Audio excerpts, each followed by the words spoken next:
l'hôpital. À l'Assemblée nationale, pendant ce temps-là, les députés ont discuté cet après-midi de la création d'un Conseil supérieur de l'information sexuelle. La proposition de loi de M.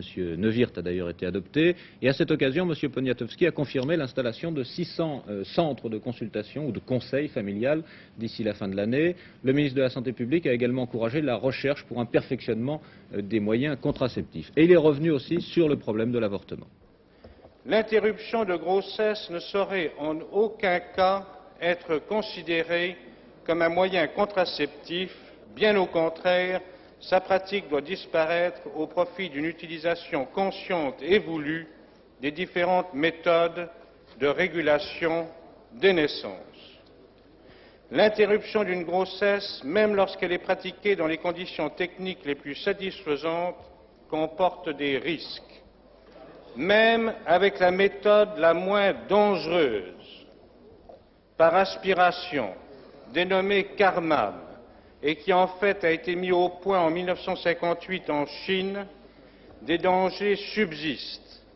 Si la mortalité est presque nulle, les risques d'accidents plus ou moins sérieux existent et atteignent dans les pays où ils sont appliqués librement 2%.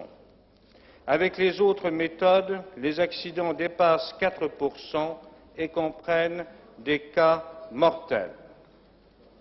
En Hongrie, où l'avortement est le seul moyen de contraception reconnu, les femmes ayant avorté 3 fois et plus mettent au monde 50% de handicapés et de prématurés de plus que les autres. En dehors de toute considération morale ou démographique, et sur le seul plan de la santé personnelle de la femme, il faut rejeter l'idée que l'avortement est une méthode normale de régulation des naissances. Ce moyen normal, c'est la contraception. Il lui faut donner une large extension. C'est le meilleur moyen d'éviter les graves problèmes médicaux et moraux posés par l'interruption de la grossesse.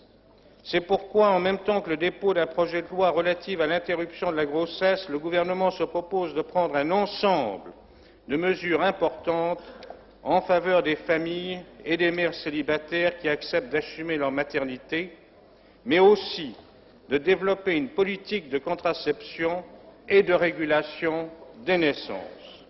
Il s'agit aujourd'hui finalement d'appliquer définitivement la loi Neuwirth qui a été votée en 1967. On s'aperçoit que tous considèrent que l'interruption de grossesse, c'est l'issue dramatique et qu'il vaudrait beaucoup mieux, au préalable, avoir organisé une information sexuelle bien faite, bien développée, qui ne soit pas, comme c'est le cas actuellement, quelque chose de plus ou moins clandestin, et on aurait ainsi gagné 6 ans. Et je suis persuadé peut-être que le texte sur l'avortement se présenterait aujourd'hui dans un climat de moins grande passion. La contraception apparaît pour ce qu'elle est, c'est-à-dire la meilleure prévention possible contre l'avortement. Et ce Conseil supérieur qui va être instauré aura pour mission de conseiller les pouvoirs publics. Il réunira des hommes, des femmes de tous horizons, mais qui ont acquis les expériences nécessaires en la matière. Et en fin de compte, je crois que ce sera le meilleur outil que puissent avoir les pouvoirs publics pour développer la grande campagne d'information et d'éducation sexuelle dont nous avons besoin.